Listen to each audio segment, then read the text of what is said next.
What's up, hotties? Welcome back to another episode of Stay Hot. I'm Blaiden Kirk, joined as always by my two favorite co-hosts of all time in Matthew Sponhour and Theo Ash. We have a great episode planned for you all today. We have a special guest from Pro Football Focus. I know they can be a bit polarizing, but we have one of our favorite Pro Football Focus. No way, you just... What? I know you guys hate him, but... a lot of you guys... We love PFF. We love PFF, and we love Seth. No, we love Seth. They're not polarized. All I said is they can be a bit polarizing. There are a lot of people that don't like. He's a sweetheart. Am I wrong? Am I wrong about that? You'll like the interview. We literally talk about it during the interview. Like, I'm not out of pocket here, but well, today's been a busy day in sports. There's also the NBA trade deadline that happened and a lot of big trades. We're going to talk about all of that, the Super Bowl. We're even going to talk about a little bit about the NFL draft. But before we get into all of that, Matt, Theo, how are you two doing today?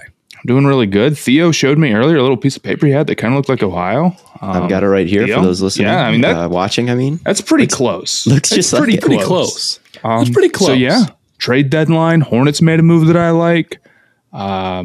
James Harden's free. I'm winning. It's been a crazy day. We got, the Super Bowl preview in this episode and also just like the biggest trade deadline in a while, I think. So, yes. Yeah, I'm just going to say I'm good and let's get into it here. Let's get into it. But before we get into it, just a reminder to everyone to subscribe to the YouTube.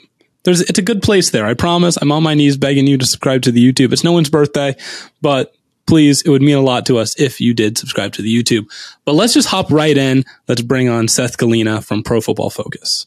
Well, I think it's about high time we invite the guest of the hour, Pro Football Focus's own Seth Galina. It is nice to have you on the podcast, man. How are you doing? I'm great. How are you guys? We're wonderful. It's been a busy sports day. It's been a very busy sports day, but I think we're going to focus mostly on the NFL with you today, especially the Super Bowl. And I know you've probably talked about it. This week is the Super Bowl? It's the Super Bowl. What? There's no way. I only have Pro Bowl takes, so this is going to be rough for me.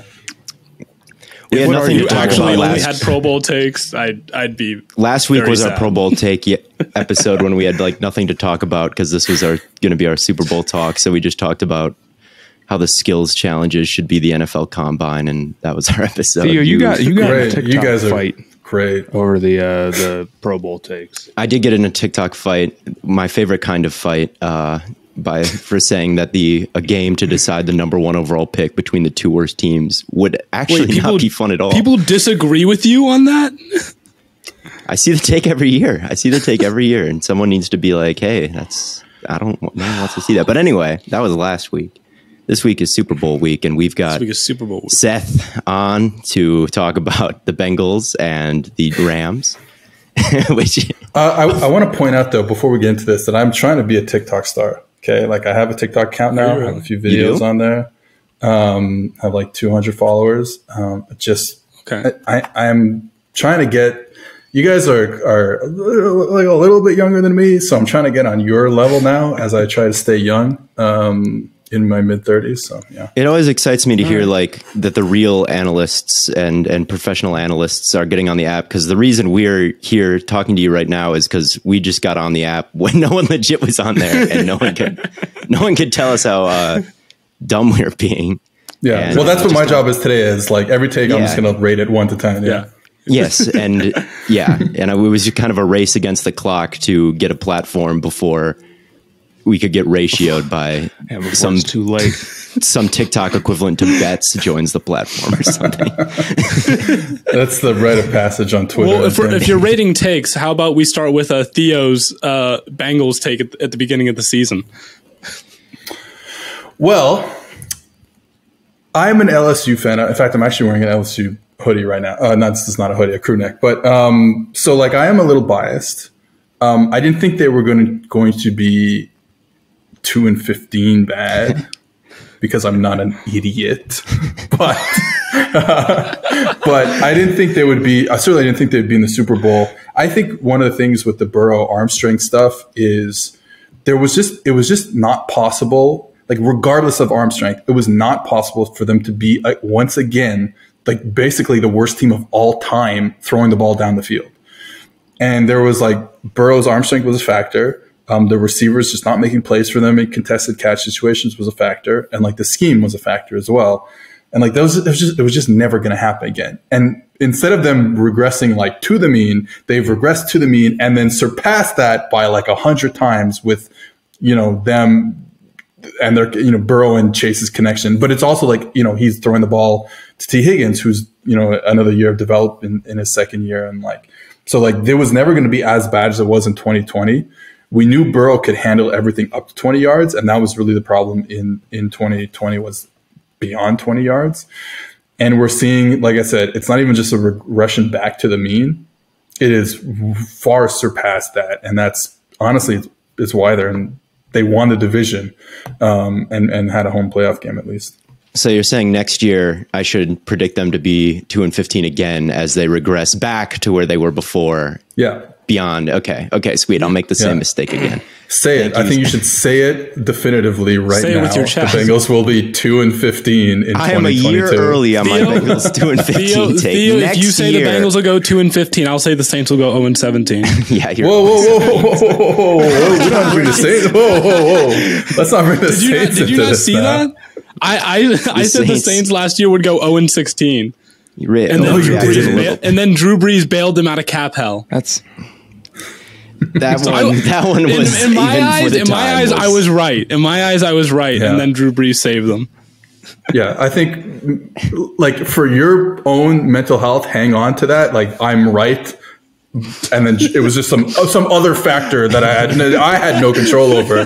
Because if you go in the other direction, like maybe this job isn't for you. I don't know. Like I'm just trying to say, like I don't know. Sorry for the LSU and New Orleans slander right off the bat. Yeah. I've been in New Orleans. It was a wonderful city, even though I was 18 and couldn't go into any of the jazz bars. I did see an alligator and I had a good time. Anyway, talking about the game that is happening on Sunday, the Rams versus the Bengals. What, beyond just the Joe Shiesty, Joe Burrow is carrying them single-handedly here. There are, like everyone knows, Jamar Chase and Burrow and what they've done down the field this year in that high-profile attack. What are maybe some of the other kind of keys to this game, maybe on the defensive side of the ball or in the trenches, especially? People see a big, mismatch there that you think can swing this game one way or the other that people may not be totally in tune to. I guess the first thing is that we're on the same page. I would imagine, I don't want to put words in anyone's mouth, but I would imagine we're all pretty heavily on the Rams, right? Like we all pretty much believe the Rams are the better team for sure and probably will win the game. So we're talking about the Bengals being underdogs and in my opinion, relatively significant underdogs. Again, I love Joe Burrow, love Jamar Chase. It's just tough to find that path to victory here, right? I think that Joe Burrow is the most important player of the game on both sides. All 53 starters or 53 whatever. He's the most important player of the game. If he has one of those Joe Burrow games where he's escaping the pocket, because that pocket's going to be treacherous the whole game, then the Bengals have a chance, right? And basically, what needs to happen? And even though they only got 6 points out of these two drives, it's the last two drives against the Chiefs, the one that put them up by 3, and then the one that won in overtime, where it's Joe Burrow just being Joe Burrow, right? The guy we know from 2019, the guy he was drafted to be. Escaping the pocket. And then the next thing is what we saw is T. Higgins quick passing game over the middle, 5-yard in, slants, blah, blah, blah, blah. And let him catch it and go. Because you cannot sit in the pocket. If you're gonna, like the Bengals are a huge 5-man protection team, 6-man protection team. Like you just can't sit in the pocket. Already Burrow had issues, not issues, but he already kind of realized like I need to get the ball out as quickly as possible by the Chiefs game, right? Because it was an issue in the Titans game, it was kind of an issue in the Raiders game. It's been an issue the whole season. So he's like, I got to get the ball out quickly.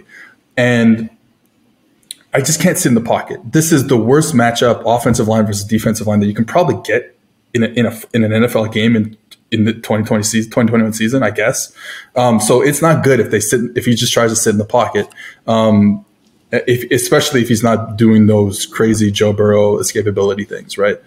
So quick game. And the Rams give you space in the middle of the field in the intermediate level, right? They want to play like a 5-1 box. They want to, it's weird to say that and then like be like, hey, Troy Reader, you're a lone linebacker on the field. You got to defend like, sideline to sideline or number or hash to hash or whatever. So like to me, it's all about those two drives at the end of the Chiefs game, getting quick game going to kind of bypass the fact that you cannot hold on as an offensive line. They don't have any matchup advantage, 5 defensive linemen versus 5 offensive linemen, any of them in this game, right? And not only, it's a significant disadvantage for most of those matchups, right? So like they gotta bypass by throwing quick over the middle. And that probably means a lot of T. Higgins, especially if you're going to put Jalen Ramsey on Jamar Chase. And then you got to play action, wad it up, 7-man protection, and throw the ball down the field. And like when you get that T. Higgins versus Darius Williams matchup down the field, you got to take it. And honestly, when you get the one-on-one, like if they're going to spin to one high safety and you get the Jalen Ramsey versus Jamar Chase one-on-one, you got to take that too. Because like even if you only win 50% of them, those are chunk plays, right? They're first downs, they're chunk plays. So like even if Ramsey is doing a great job locking him down, I'm not saying he will or won't, but like, you just have to take those matchups when they present themselves. Do you worry at all, like, I don't know, a coach like McVay, great coach like McVay, do you think with 2 weeks in between the last playoff game, the NFC Championship game, and the Super Bowl, he can switch up some of those defensive looks and those 5-1 fronts, and then, the Bengals go into it? I know the three of us are not super high on Zach Taylor as a coach, even though the Bengals are vastly overperforming and everything. Do you think, do you trust the Bengals coaching staff to do all those things, or do you kind of expect them to kind of stick to, maybe some things that they've been good at, but maybe won't help them win the game, I guess? So it's funny, like if you talk to me just about and I'm with you guys. I'm not a big fan of what the Bengals have been on offense. Zach Taylor and, Brian Callahan, the offensive coordinator, I haven't been a big fan of that. I think a lot of it is relying on Joe Burrow, Jamar Chase, T. Higgins, Tyler Boyd to make plays for them. Unlike kind of, when we talk about the Rams offense with Sean McVay, or, he brought Jared Goff to a Super Bowl. Like that's very different. So, if I was just looking at but with that said, if I was just looking at the Bengals offensive structure, their scheme versus the Rams defensive structure and their scheme, forget about personnel. I actually like this matchup for the Bengals. But the second you add in Aaron Donald, Leonard Floyd, Von Miller, Ashawn Robinson, and Greg Gaines, just talking about the defensive line, it spins it completely in the other direction. Because I think the Bengals can be a quick passing team, and if you're going to give them a 5-1 box and do all that stuff, and they've been, you talked about, does Sean McVay adjust? Raheem Morris is defensive coordinator. Like, can they adjust? They've been pretty much the same defense for the whole season. And the funny thing to me is, and I went back and watched them pre-Von Miller trade, they were literally just using Terrell Lewis where they ended up using Von Miller. They didn't change anything structurally. Not change anything. They just said, okay, instead of you, Terrell Lewis, we are going to play a future Hall of Famer there. And let's see what the difference is. And let me tell you, it's been pretty good. So, just like structurally, I do think the Bengals have an advantage. But then once you start talking about that defensive line versus the Bengals offensive line, Hakeem Adeniji versus Aaron Donald might grade out to 105.7 on the PFF scale. It's very possible. And Adeniji might grade out to. Has anyone ever graded above a 99? I don't think so. 99 probably the highest. We have seen 0.0 grades. Yeah, we got a Panthers fan here. Yeah, a couple Panthers offensive linemen. There you go. Against the Dolphins, I think they had a couple 0.0 grades. So look for them to target 77 from Kansas in free agency and give them a weirdly huge contract, because they love to do that. They love it. Yeah. Do you worry a little bit? Do you worry a little bit about Stafford? Because in the game, he has his moments where it's just like, why do you throw that? right? We saw the Jaquiski Tart dropped interception, and a lot of 49ers fans were like, wow, that cost us the game. I don't think it cost them the game, but it was definitely a move where it was like, man, that's not. We know Stafford can make better throws than that, make better plays than that, but sometimes he just has those moments, and I wonder if that could end up being an issue, especially the way that like Jesse Bates and Von Bell have been playing in the playoffs. I think that, again, like when we talk about like structurally, schematically, I like, and on this side of the ball, I like the Rams better than the Bengals. However, if at the end of the game, the Rams only have, 21 points, like 3 offensive touchdowns or whatever, we're probably saying Matt Stafford had one of the Matt Stafford games, right? That's why they won't have scored. I don't want to say it because like I don't want this to get clipped, but like I'm a little gun shy. But like I think this could be a big one for the Rams. Like they have been so good in the playoffs, and it hasn't because of some turnover luck issues. Like it hasn't kind of played out on the scoreboard, but like at the end of the day, they've blown out 3 teams. It only showed up once in the scoreboard in the Cardinals game, but like they've been the better team like by far in these 3 games. And you're thinking about just in the 49ers game, the tip ball interception on like their first foray into the red zone might have been their first drive or second drive. That's points off the board.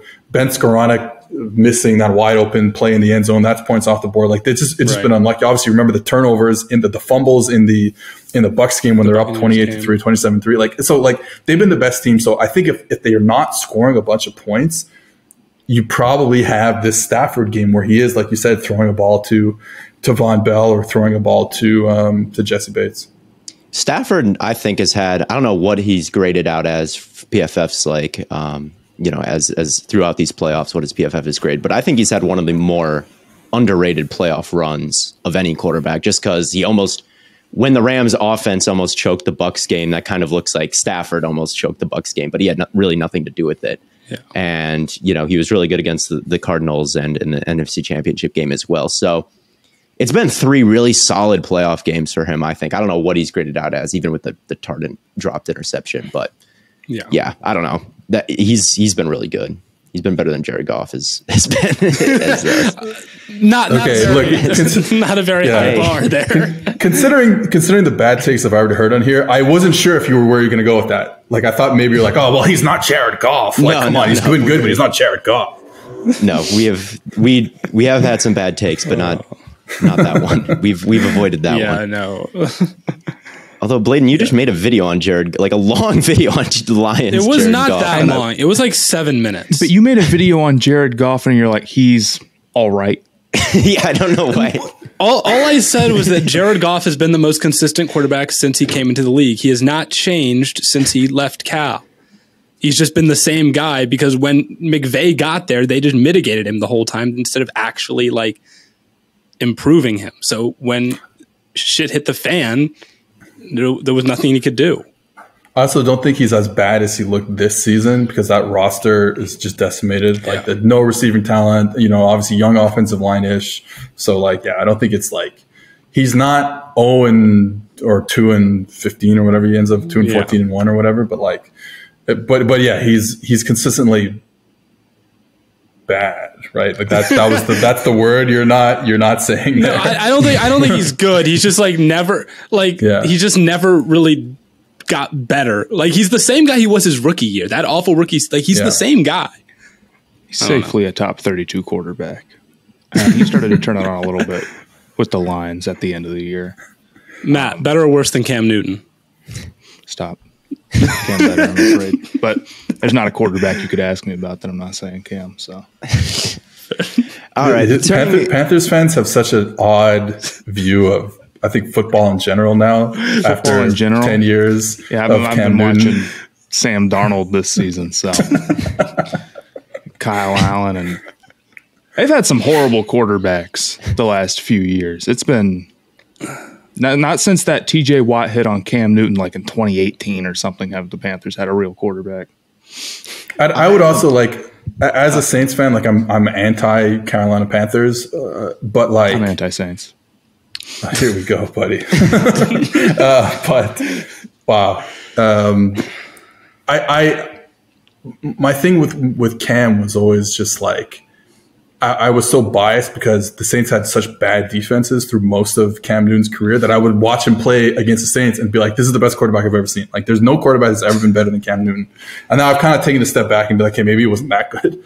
But I would just like to see him, like, he's been so unhealthy for his shoulder. 4 His years shoulder now. will never really be right again. Exactly. I'm afraid. He was amazing, and every time the Panthers were bad, it was because they were letting him down to an insane amount until 2018, and they were finally good. And then TJ Watt hit him, and that was it.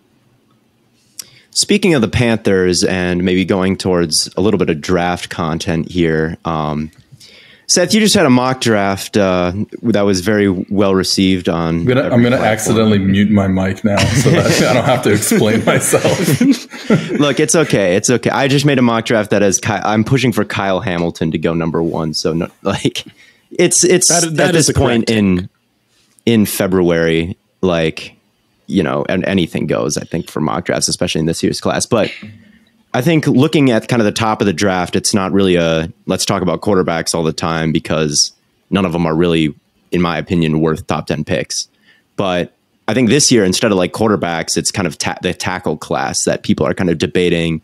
Is it Ekwonu? Is it Charles Cross? Is it Evan Neal? In your draft, you had Charles Cross going number 1. I have tried in vain to find Charles Cross tape on my humble little Patreon account. So I do not know that much about him. What are your just kind of initial takes on kind of the tackle class and why you mocked them and ranked them maybe the way that you did? So I think, like, I'm not the first thing that I did in my mock draft, and of course no one actually reads the article, they just see the graphic that's posted, is that I specifically did not put a quarterback in the first round.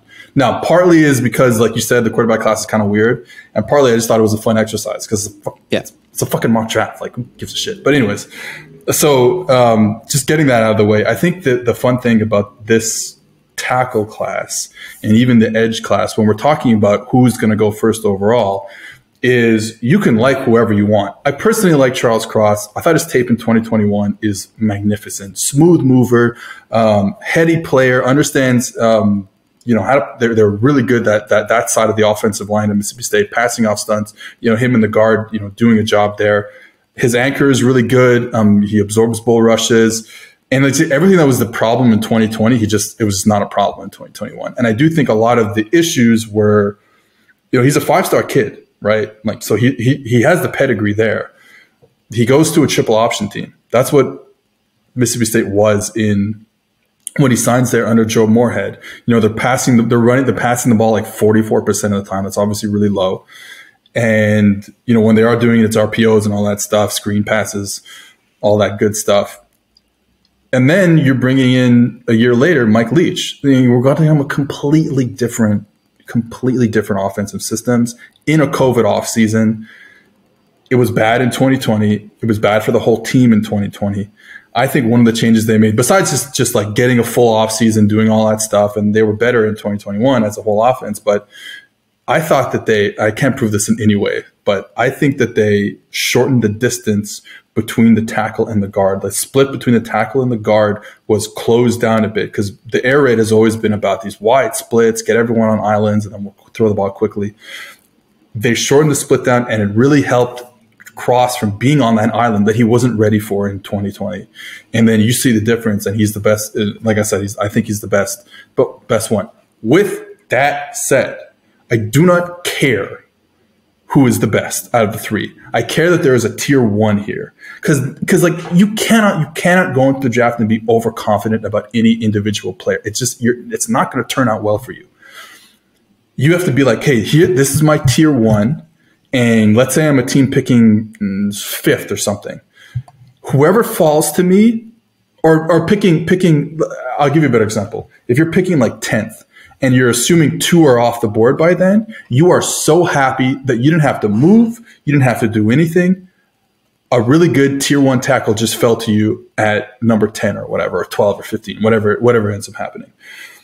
The problem for the Jaguars being that they need a tackle or an edge rusher is no one is calling up for that first overall pick because there's no quarterback.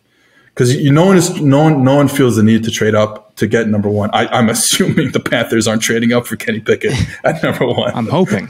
I'm hoping they're not taking Kenny Pickett at all. So right.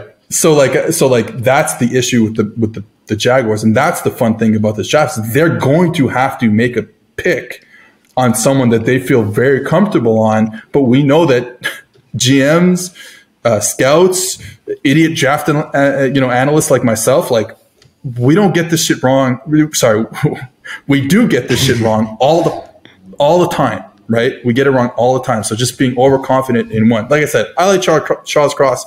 Not that I don't like Evan Neal and Ekwonu. I think they're both really good players. It's just like for me, whatever. Aesthetically, I like Charles Cross, and that's it. Like it's nothing more than. And honestly, in my opinion, a lot of scouting analysis is really just aesthetic. But so I like those guys. I like all three of them. I picked Charles Cross at 1. I don't think he's going to go 1.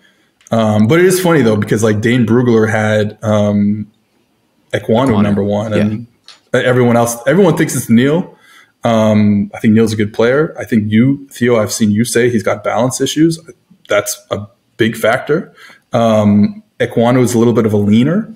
He tries to lean a little too much, and then he gets beat. And you can't do that against better pass rushers. Cross, I think the tape is really good. You're just wondering, okay, is he a one-hit wonder? So they all have their flaws. They all have their strengths and weaknesses and blah, blah, blah. And you're hoping, if you're the Jaguars, you're just hoping you pick the right guy. There's one of 3. You got a 33% chance, right? This is why you take Kyle Hamilton, who has no flaws, and he's better than Wingard, and you just take him, and then you sleep soundly in your bed at night knowing that you took the best player in Jaguars history. You know what's funny? I'm okay with, like, there's no player in the top 5 that they can take. And again, because they can't trade out of it and go get draft picks and let a player fall to them at 4 or 5 and whatever, there's no wrong player to take. Because whether it's Hutchinson or Thibodeau or Stingley or Hamilton or Cross or Neal or whatever, like they all seem to be really good players. Do you think Stingley has a chance at going that high at all? I mean, I'm biased.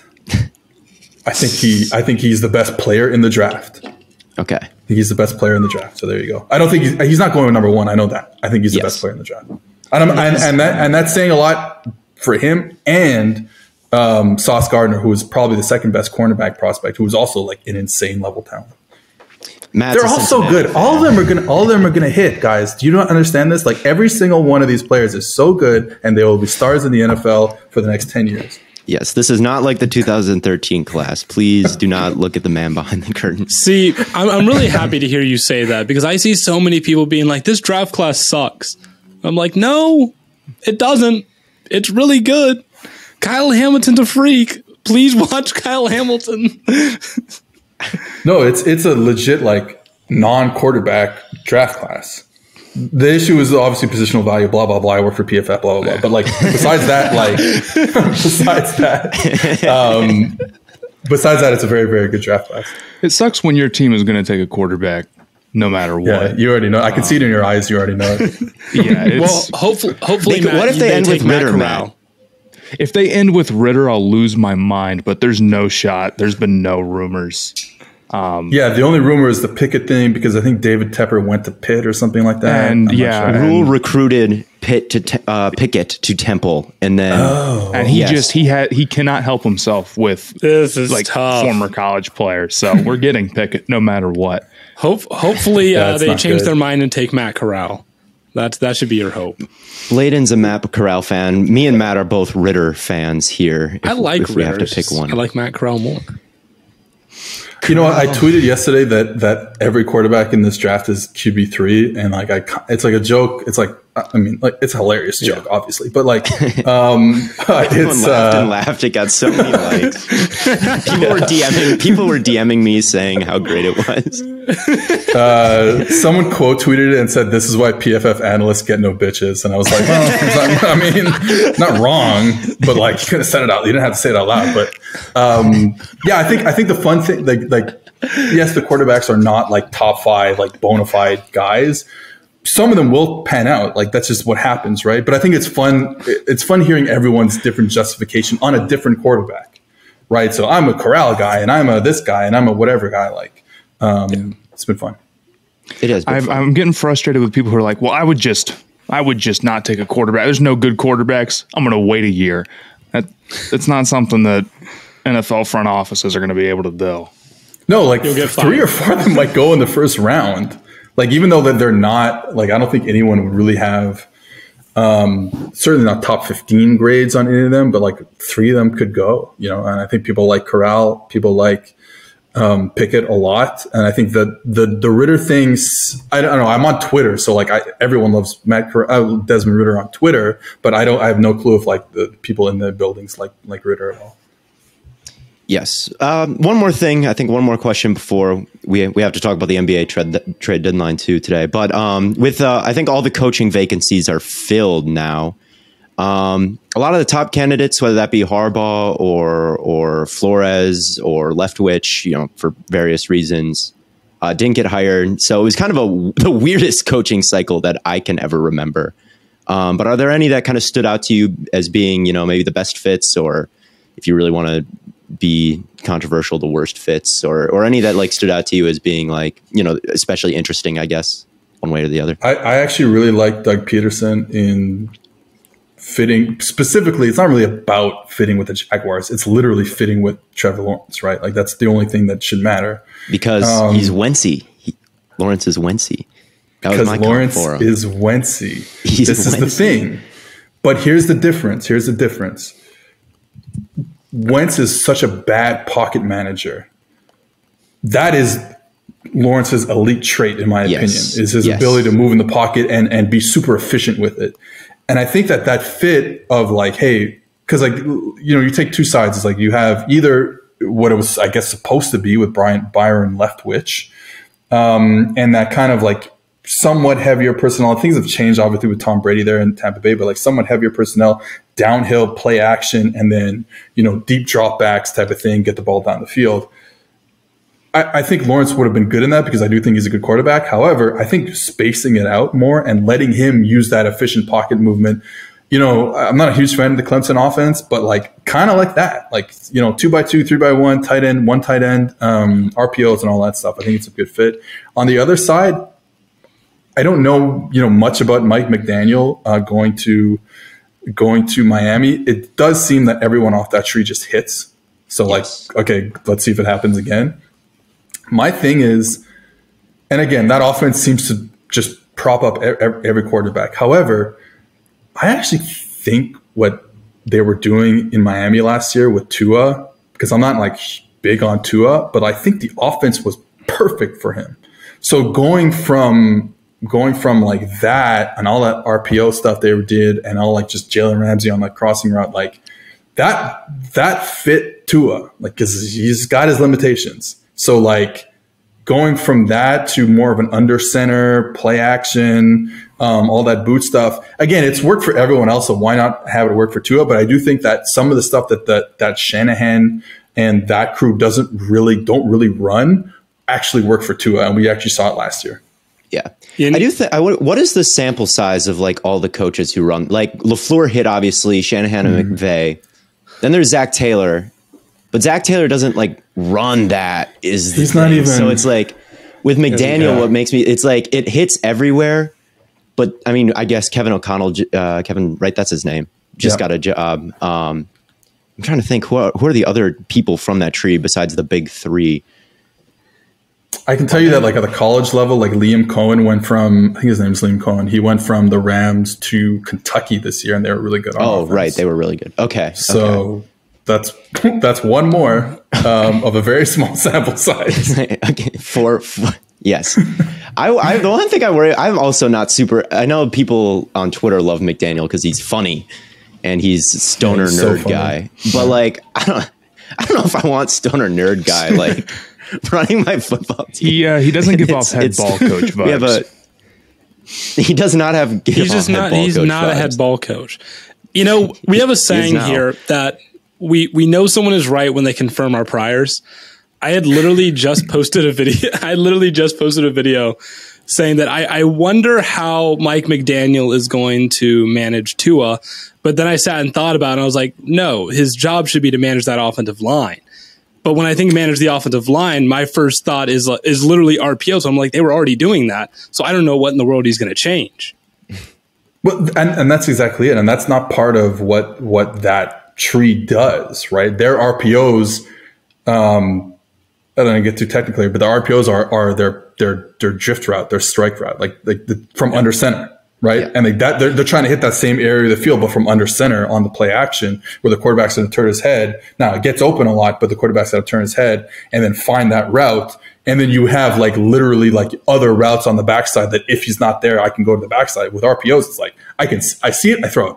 Like I'm seeing it the whole way and I throw it. And if not, like my second option, this is why RPOs are great and they're ruining football at the same time, is like, the quarterback is like, hey, it's really hard. Like the hardest thing for quarterbacks to do is get to a second read and throw that second read accurately. Like we know, like that's, and then we talked about that. You talk about Goff and all the people, like the best offensive coaches. It's not really necessarily about scheme per se. It's about, especially in the passing game, it's about, can I get my quarterback to his first read?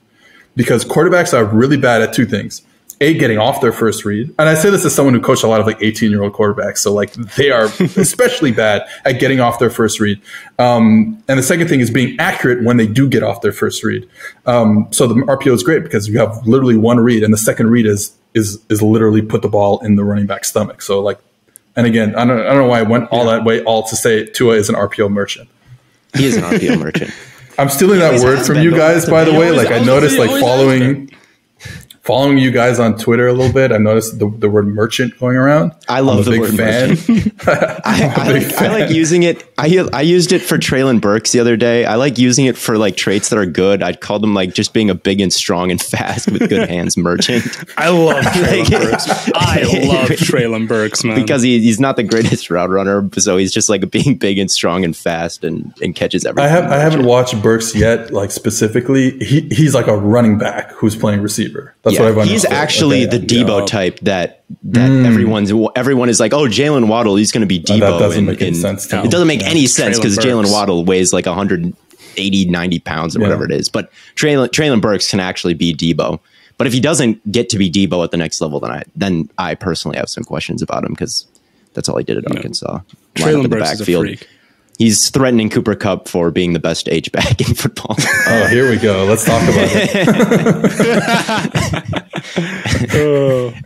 I think we've come around on not slandering Cooper Kupp. Not slandering Cooper Kupp too much. No, but see, I say it as a positive. Like you guys are slandering him. I'm like, yo, the position that he plays often, and like it's split between him and Woods.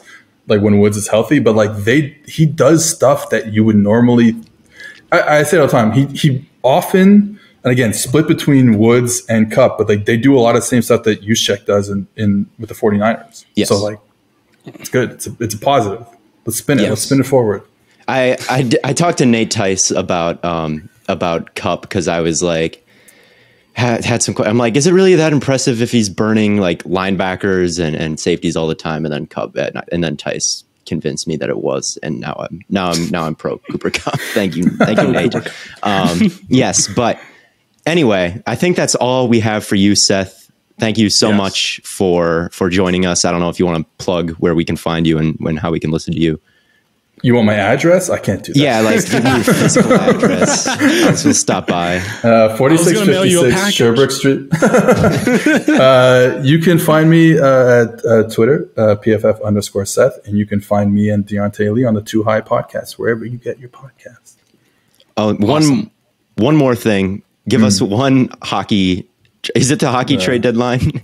It's coming up, I'm sure. I haven't watched one game this year because my favorite team is literally on pace for having like one of the 10 worst seasons of all time. Weren't they in the Stanley Cup last year? Yes, they were in the Stanley Cup Finals. That miracle run. The playoff run that cured my depression last year. They did it for you. Yeah, they did it for me, and then now they're the worst team in hockey. So go. It could be worse. You could be a Browns fan. I don't know. You could be a Panthers Browns, fan, honestly.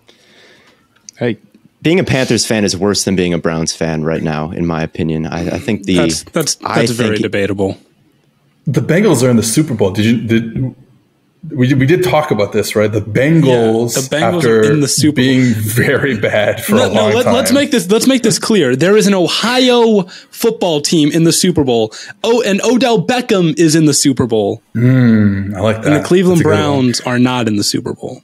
That is for people who are listening and not watching this. I guess it's going on YouTube. Blaiden just rolled up his sleeves to give that take. That's how much he's very into it. He had to Blaiden, get into it. I'm a Browns fan. He's very smiley, and I've never really seen him angry. But word on the street is the Browns are the only thing that'll get him to roll his sleeves up and maybe throw a punch or something. Anyway, thank you, Seth. Everyone listen to the Too High podcast. Yes, I listened to the Too High podcast. I'm a Too High podcast enjoyer. I saw about New Year's the tweet about the Spotify Wrapped, and Seth was like, no one had them as their top podcast with Spotify Wrapped. And I felt so bad I started listening to it. And maybe I'll be the first one. But it is really good. And it should be your second most listened to podcast after the Stay Hot podcast. We are huge in Eastern Europe. Number 4 sports podcast in Austria, number 3 sportscast in the Czech Republic. Please, save it, okay, buddy? We're very big in Eastern Europe. I'm pretty sure we have a decent following in Germany, but do we? I think so. Hallo, alles. Ich bin Theo. Das ist Blaiden. I think we have Germany and Australia. Meine Freunde? We have Germany and Australia on lock. All right. Anyway, now that'll do it for this segment. Okay, I'm going to put a merciful end to this. Thank you, Seth. Thank you, guys. Once again, big thanks to Seth Galina for coming on to the pod. It was a pleasure having him on. We love having on amazing guests like him. But you know what? We talked a little bit about the Super Bowl. We've got a big game promo from our friends over at Underdog Fantasy this week. Underdog is offering a special line in their Pick'em lobby for this Sunday. Joe Burrow, over under 1. Yes, 1 passing yard. Do you think Joe Burrow will get 1 passing yard? I think it's fair to assume so. Pair this special line with one other correct over-under pick, and you can turn $25 into $75 in a single super game. Personally, I'm pairing that Joe Burrow line with a bit of a T. Higgins over. And you'll get in, if you've listened to the interview, you'll understand why. But sign up with the code STAYHOT and Underdog will double your initial deposit up to $100 in bonus cash. This is an easy opportunity to make some money during the Super Bowl and, of course, to have a blast doing it. So get to Underdog Fantasy and use the promo code STAYHOT. It is fire. Don't miss out, man. And you know what else is fire? I have an idea. Do you have an idea? You know what I had for dinner 2 nights ago? Okay. HelloFresh. I do, because you posted on your Snapchat. I did post it on my Snapchat story. Stay Hot is now sponsored by none other than HelloFresh, America's #1 meal kit. We talk about who's going to win the Super Bowl. We need to talk about who's going to win the Meal Bowl. It's HelloFresh. With HelloFresh, you get fresh, pre-measured ingredients and mouth-watering seasonal recipes delivered right to your door. HelloFresh lets you skip those trips to the grocery store, makes home cooking easy, fun, and affordable. And, that's why I said, it's America's #1 meal kit for a reason. HelloFresh cuts out the stressful meal planning, grocery store trips. You can just enjoy cooking and get to eating in about 30 minutes or less. And it's about 30% cheaper than shopping at the grocery store. So, that's a huge bargain. And you get to skip those checkout lines. And you can try their quick and easy meals, 15 and 20-minute dinners, breakfast on the go, 10-minute lunches in the HelloFresh market. Perfect if you have a crazy class schedule or an internship or a new job. You can enjoy restaurant quality meals for less in the comfort of your own home. HelloFresh's gourmet recipes like balsamic fig sirloin are 72% cheaper than the average restaurant meal. Again, I had HelloFresh for dinner 2 nights ago. I don't like broccoli. I ate the broccoli because it was good. HelloFresh, America's #1 meal kit for a reason. Use code STAYHOT16 at HelloFresh.com. STAYHOT16. It is STAYHOT16, not spelled out. Use the number. All right, that's it. That's it. I don't mean to riff anymore, but you not liking broccoli checks out. That's all I'll say. It checks out. You know what else checks out, Theo? Theo, you know what else checks out? This ratio. What? Oh, you can't ratio me. The average cheese pizza is the best enjoyer. No, I changed my mind on that. It's barbecue chicken and pineapple. Barbecue chicken and pineapple. Is it pepperoni now? Is it pepperoni now? It's barbecue chicken and pineapple. Come on, man. Don't this podcast is probably like 40 minutes into it, and we have not talked about the James Harden trade or any of the other trades that have happened in the NBA so far. So, Matt, I know that you're dying to get into it. This is officially we're dying to get into it. This is no longer the Stay Hot podcast. This is officially the Spawn Hour. This is the Spawn Hour. Let's talk some NBA trades. The biggest one is something we've been talking about for like 3 weeks now. Montrez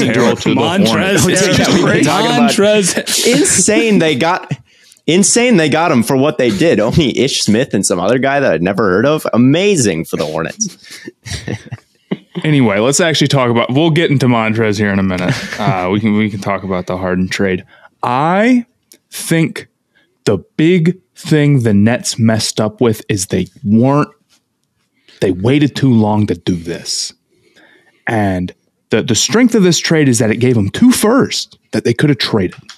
And if there was rumors that they were going to go get Miles Turner, if they had gotten Miles Turner, they would have gotten like maybe better.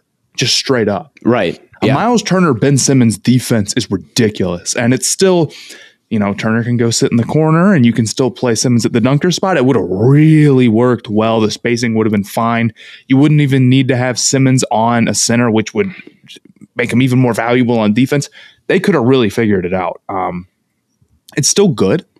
All things considered, like it's bad because Harden wanted out. But okay, except Harden wanted out. It's not a bad trade. Plus, you got Seth Curry, and I said I wouldn't consider it, or if you weren't getting Curry back. So they got Curry back and 2 firsts. It's not all bad. But the big thing is, can Simmons adapt and play a role for a championship team? And he has just refused to do anything like that anytime soon. But I think he's just glad to get out of the 76ers. So maybe I'm a little bit more hopeful than I think we should all just be happy that we never have to hear a Ben Simmons trade rumor ever again. I don't know about that. Yeah, wait 3 months. Wait 3 months. Look, I've been pro this trade for the Nets since I've heard the rumors of it. I don't think it's impossible that they did get better just on the strength of this deal. And it's because Harden hasn't been trying these past couple weeks and they're on a losing streak. And if they didn't make this move and you have a disgruntled Harden, who knows what that looks like the rest of the year. Now you have what I assume is a motivated Simmons to at least be like regular season Simmons from last year, who has been an all-star before. All right. Yeah. And, you look at what is gone now that Harden is gone. A lot of scoring potential, obviously. Best playmaker. But you're getting a scorer back in Curry, someone who can shoot. And you're getting a playmaker in Simmons and you're getting a plus defender for someone who is not really a plus defender, especially the way he's been playing recently. So it's not. If Simmons is going to come and he's going to be, out there playing, and assume there's not like massive amounts of rust, or he's just so in his own head that he can't dribble the ball anymore. God knows where his mind is at. But I don't hate this for the Nets at all, and I like it for the 76ers as well. Obviously getting out of thin air a James Harden. Right? Yeah. So, no, I mean, look, I think the injury concern. Oh, my fault, Blaiden. You know, I love me some James Harden, and I'll let you get your. I do. Matt, I'm gonna let you get your 2 cents in for like the rest of this segment on NBA, but I do think that if you're looking at the Nets right now, yeah, they got better, but if you're just like what the potential was with Harden versus what the potential is with Curry and Simmons, I wonder where they just went wrong, or where the connection went wrong with Harden. Here's what went wrong with Harden. It's not he has just not had the breaks. He gets Dwight Howard, and Dwight Howard starts to fall off, and with the Rockets, and then he plays for this Rockets, and he does. This is his prime Harden. He do everything he possibly can. It's just not a championship team. Yeah. And then finally, you get Chris Paul. And Chris Paul is really good, and it's a really good move to get him. And yeah, of course, the Warriors have to go be a super team with Kevin Durant at the same time. Perfect. Just Harden's luck. And then they get to the 2018 Warriors, this unbeatable team, and they go up 3-2, and Paul goes out and they lose 2. And they were the one in 27, like once in a lifetime they go on bad some just shooting like performance. Unreasonably bad shooting streak and lose. And Harden's like, okay. And it's just not gonna work out with it. Just that team should have been a championship team and it wasn't. And then they get Westbrook and it's like, come on, man. So he's like, okay, he did his service. I want a ring. I'm getting to, he's getting so much hate because he didn't have a ring. He's been such a great player for so long. And he's like, I'm just going to go to the Nets. Whatever. I'll take my ring. And then none of them, of course, Kyrie's hurt. Harden's banged up. None of them, they play 7 games together. And 16 total. They played 16 games. First year they played 7 games together. But then they played 16 total games. And it's like, then you go into year 2. They went 13-3 in those games. They went 13-3 in those games. Like they were unbelievable when they can play. So it's like, okay, we just all got to get healthy. Kyrie isn't playing. He doesn't want to get vaccinated. He can't play half the games. He can't play at home. And Harden's just like, screw that. Like, can I get please, I feel bad for him a little bit. And it's like, that's not to say Harden's never played bad, or it's like it was impossible for him to win in 2018 or whatever. But it's like, dude, he just wants it to not be so goddamn unlucky with the injuries for a second. Of course, now he's playing with Joel Embiid, which he doesn't want to have to be prime LeBron and like carry his team. No one can. Because no one can do that except for peak prime James Harden. In my opinion, is the greatest scorer of all time. He sort of, kind of. He's really efficient. He was hated on for the free throws, but he was a really efficient scorer. And I mean, there were months where there would be like, I'm talking like 2018, like Houston Rockets Harden. There has been better scores, but I mean, statistically, there were times where it's like, okay, here are the top scoring performances from this season, and it's like in Harden's MVP year, it was like Harden 60-something, Harden 60-something, Harden high 50s, one game performances, and Harden. It was like 8 of the top 10 were Harden or something. So Harden was, just an unbelievable offensive threat, and he still can be. And why he works in Philadelphia too is like when he went to the Nets, the question was, okay, who's going to sacrifice? Not all 3 of them can be number ones. Who's going to be the most? And it was Harden. Harden became the main, facilitator, the main playmaker. So he's already kind of added that and embraced that role. And when he's in Philadelphia, Embiid is probably going to be the top dog, right? He is going to be the number 2, and he can facilitate and he can let Embiid eat, and he's already made that leap in his career. So if those 2 can stay healthy, I like it. I like it. I'm a fan of it too. You kept Maxey. Give Morey credit. He held out as long as he could, and he got it right. He was right the holdout. He was right the wait. But outside of that, go. Outside of that, it's probably what I think about the trade. 76ers exciting. You kept Maxey. It's a pretty good. It's a pretty good starting 5. And then with the Nets, you need to build shooting around Ben Simmons. Well, a starting 5 of Simmons, KD, Harris, Curry, Kyrie is. It's hard to do better than that. So it is. A lot of trades happened. Too bad both of them would lose to the Cavs. There were a lot of trades that went down over the past couple of days. We talked about some of the stuff, the Sabonis trade to the Kings on our live stream on Wednesday, but I know not enough people probably heard that. So quickly touching on, I think those, you tune into our NBA lives if you want to hear kind of these takes hot off the presses, but we can't figure out what the Kings are doing. This is kind of old news that everyone knows. It's like, Kings bad, Pacers did a good job with the rebuild. The Pacers rebuild. They've started so strong with getting the Jalen Smith trade today. I really like that for him. I really like giving him a shot. I really like Halliburton. I really like the Karis LeVert trade. They still have more assets they can trade. They're still ahead on draft picks. That team has got it going. That team knows what is up. So if you're a Pacers fan, get excited because the rebuild is.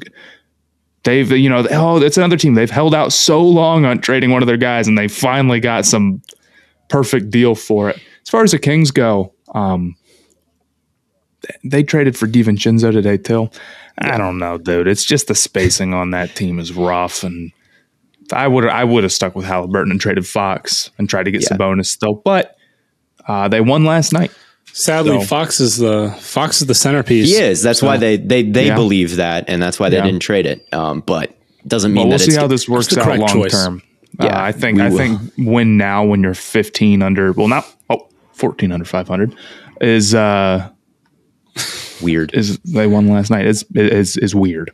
It's goofy, but It's goofy. I mean, you had the stat that Harrison Barnes, 40-year-old Harrison Barnes, is the only guy on that team shooting above 35% from. Is that just overall or just from three? from three. Okay, but, so they can't shoot. Sabonis isn't exactly a plus defender, and no one on that team. They traded Bagley today too. So hey, Bagley trade is good, and DiVincenzo is not a bad get for Bagley. Actually, I think. So I mean, maybe they go on a little bit of an exciting. I have a hard time seeing them. They just want to make the playoffs. I have a hard time seeing them winning back-to-back games in the play-ins. Yeah, but you never know. You never know. So those were, and then there was the McCollum trade yesterday. Yes, and we like the move for the Blazers more than maybe some people did because they freed up so much cap space. They've got a goofy offseason coming. I'm really excited to watch what they do this offseason because. People got to they have options. They don't have to not blow it up. They could still trade Dame. And they've got that cyanide pill in their head. If they want to slam their head against the desk and kill themselves, and if they lose in free agency, it's not just like, what do we do? Like they can still blow it up and take a bunch of bad contracts with all their money, get a bunch of picks, and start rolling from there. So they kind of have fun options. And honestly, being like, we have no players on the team but Dame. Let's do this. It's kind of a fun thing to do. And it's better than just sticking with what they had. Like that is kind of the best plan if you want to play both sides. So it's fun. Yeah. And the Pelicans are we I don't know. How do you two feel about Dame staying through all of this? Fine. I don't know. It's fine. It's fun to make fun of, but like at the end of the day, people are just mad that you're just going to get hate if you haven't won a ring. And it's really hard to go to the right place that gets the ring, right? Like Harden has done what he can to get a ring, and it didn't work for him. There's a lot of players that do their best to get rings, and they don't damned get if you do, damned if you don't. Like you know what? If you want to be liked, here's what you should do: be drafted to a really good team that develops players. Yes. Oh, it's like why can't you just be drafted to a good team already? Because if you leave, you're a jerk. If you stay, you don't even care about winning. Dame has stayed there like 9-10 years, and he's overly loyal, and that's been said for multiple years. But when LeBron left after 7, he's a jerk. There's no like timeline of when you need to absolutely leave. Yeah. So yeah. The best player I've ever seen pulling off leaving is Kawhi. Like and it's almost aged worse, but when it happened, Raptors fans were just, from what I saw, why that kind is. Of like large because he won a ring. Because he won. So it's no big And then deal. they were like, thank you for all you did. But now even then people were like, maybe you should have stayed. That was kind of messed up. Anyway, for the Pelicans, they now have a big three of Zion and McCollum and Brandon Ingram. I'm a big fan of healthy Zion. Who knows when that'll be? I'm a big fan of Brandon Ingram. I think he's one of the more underrated players in the league. And McCollum is also not very healthy. So will his big three amount to much? Probably not. I don't know. Like, can you imagine if they were just like went on like a playoff run? No, but they need to be competitive. I think their defense is going to be like terrible. I think their starting 5 projects to have 0 good defenders in it unless they start Herb Jones, which they might, which they probably will, over Devontae Graham. But I don't know, dude. I don't know either. It's a fun big three, though. The offense is fun. It's more fun than not making the trade, and the future doesn't exist, so don't even worry about it. Right. It's fun tomorrow. It will be fun for the rest of the season. Zion might have some fun. I don't know. It also for the Pelicans, it's fun. Maybe helps the Hornets get their first round pick because it needs to be lottery, but it needs to be lottery, but it can't win or something stupid. I don't know. Yeah. NBA. Look, I think I know a decent amount about the NBA, maybe more than I let on as an NFL It's fan. Actually, this pick is stupid as hell. But the trades and the picks, is sort of lost. This pick has been traded to 2 teams. If it ends up 1 through 4, which is like winning the lottery, it's still the Pelicans. 4 to 14, it's the Trailblazers. If the Pelicans make the playoffs, so 5 to 30, it's the Hornets. And if it doesn't, if the Hornets win, that's what they get. If it's 1 through 4, then the Trailblazers get the first next year, and then the Hornets only get 2 seconds. It's really dumb. But that's how that's hilarious. It gets confusing with protections. What? The other big trade that happened today, I thought. Porzingis? Yes. Kristaps. I think this was just a sign. I mean, I've talked about this article before, the one about the toxicity in the Mavericks organization and how Luka was kind of unhappy with the coaching staff. And there were clips of him just passing up open Porzingis in the playoffs last year and kind of taking it himself. And Porzingis did not have a good playoff series at all last year and was really costing the Mavericks. And I kind of think that's behind this deal. Like, it just doesn't make a whole lot of sense to me on paper. And I just kind of felt like this was a deal where it's like, we just need to shake this up because our big 2 just doesn't really have much of a connection or gets along super well. That's the way I looked at it. Porzingis just doesn't play. Yeah, that also. Porzingis is just one of the Porzingis's value is so bad because he doesn't play. He gets hurt every single year for significant time. Yeah. And the NBA, it's a little bit different than the NFL. The NFL, even an injury-prone player can get lucky and not it's only 17 games. And it's a much more physical sport, but if you're like a cornerback, it's you can not in the NBA. There's 82 of them. There's plenty of players who just cannot possibly play 82 games their entire career. Lauri Markkanen, he's never done it. He always will get hurt. Porzingis at this point in his career will always get hurt. That being said, he was playing a little bit better this year when he played. He was kind of Ben Simmons before Ben Simmons in the playoffs last year. Like when he was in that playoff series against the Clippers, people were, he was horrible. He was not attacking the basket. He was not, getting rebounds. People were making fun of him. Oh, you're 7'3" or whatever he is for nothing. He was kind of Simmons before Simmons. And he has been, and I think it almost gives a little bit of hope because for Simmons, if you're a Nets fan and they just traded for him because he came back and the situation is not exactly the same, but he was getting kind of a similar treatment as like, oh, you're this big for what, So I wonder if it makes him better now because Porzingis was also he was better on defense. He wasn't shooting well this year, at least from 3. But it's just if you're gonna trade him, what's the big problem with Porzingis? It's not that he's hurt. Not he plays bad. It costs $30 million. You go and you move him and you get more salary back. And for that is what I don't get. And Spencer Dinwiddie. Yeah. Where is the move to get the number 2 now? It's not there. They gave up a pick to do this. It's not there. They added more money for more years. It's hard. Even if Dinwiddie starts playing like his old self, even if Bertans starts playing like his old self, but those guys are playing poorly right now. Right. Dinwiddie because the Wizards aren't good. Yeah. Even if they do that, the cap on this team is still pretty low. I would think that maybe if it's multiple guys, then the cap is a little bit easier to break up. There's truth in that. So that way you're not worried about I have to get rid of this $30 million payload behind me. It's I can get rid of. I don't know what the deals on. No. Actually, that's probably the best point in defense of it.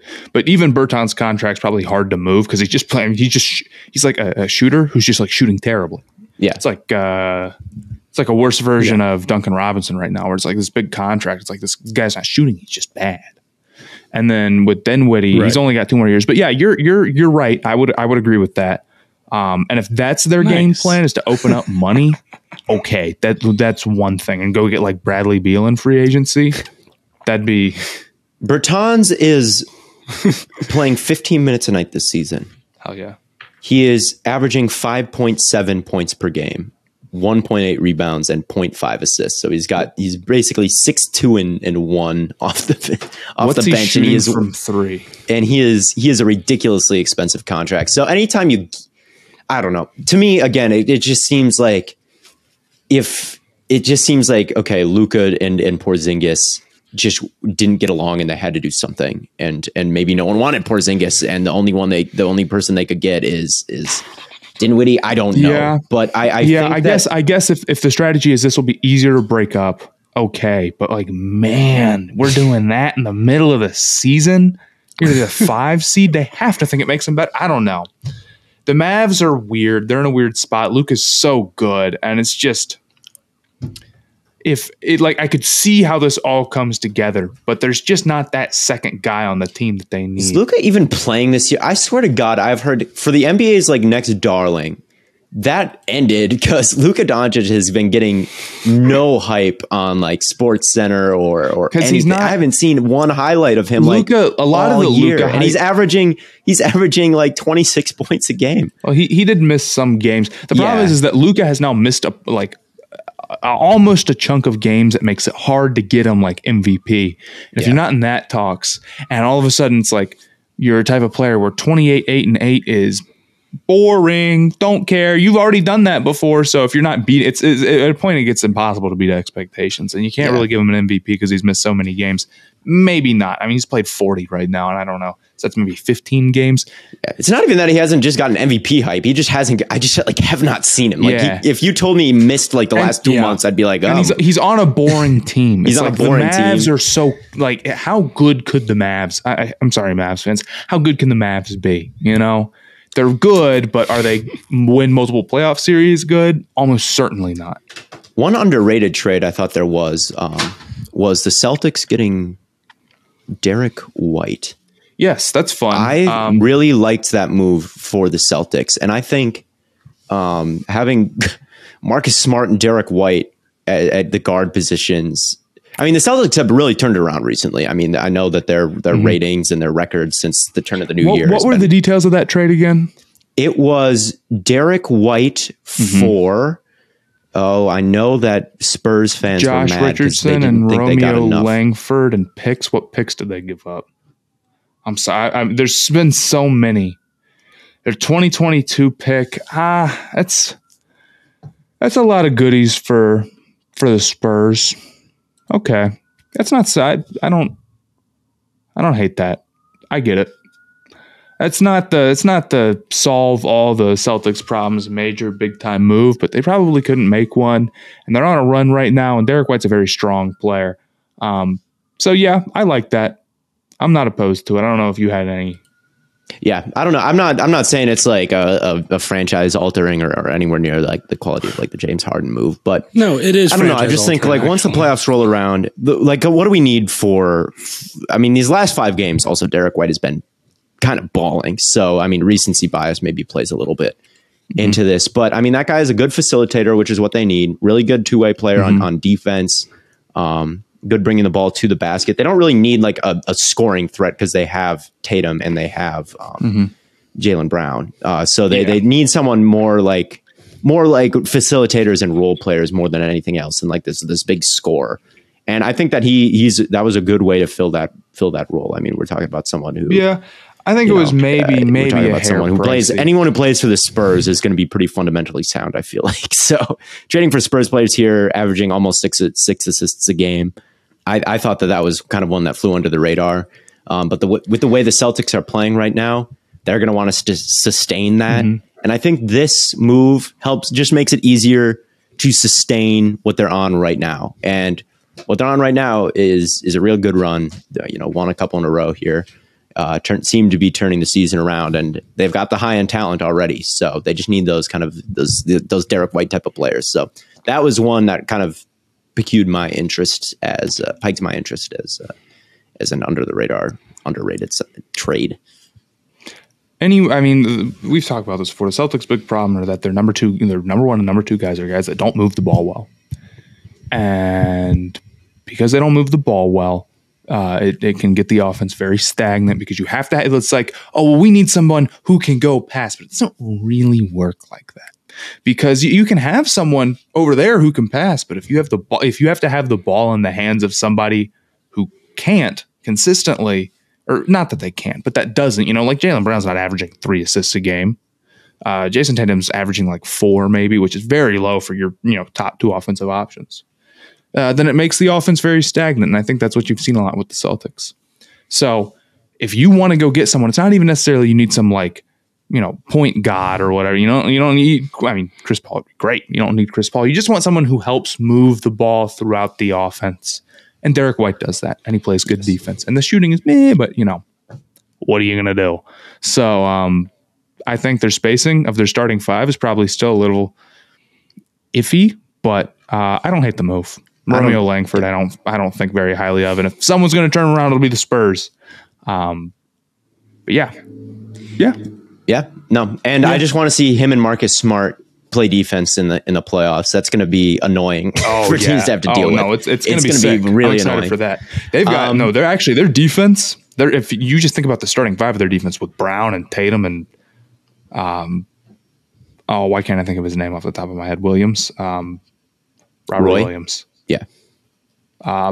Very strong. And they've got the high end scoring on the other side, so their offense has the potential to be really strong as well. So, hey Celtics, and the last time we talked about him, we didn't have glowing things to say about him, but I see the vision a little bit more now. And this Derek White move helps me see that and makes me promised. Anyway, there were a couple other little trades that happened, but we're running out of time. So maybe this is something anything we didn't talk to here, we'll probably talk about on the NBA Live on Wednesday a little bit more and probably maybe some TikTok live content. I know the Suns got Craig back. Suns got Torrey. They got Torrey Craig back. Hey.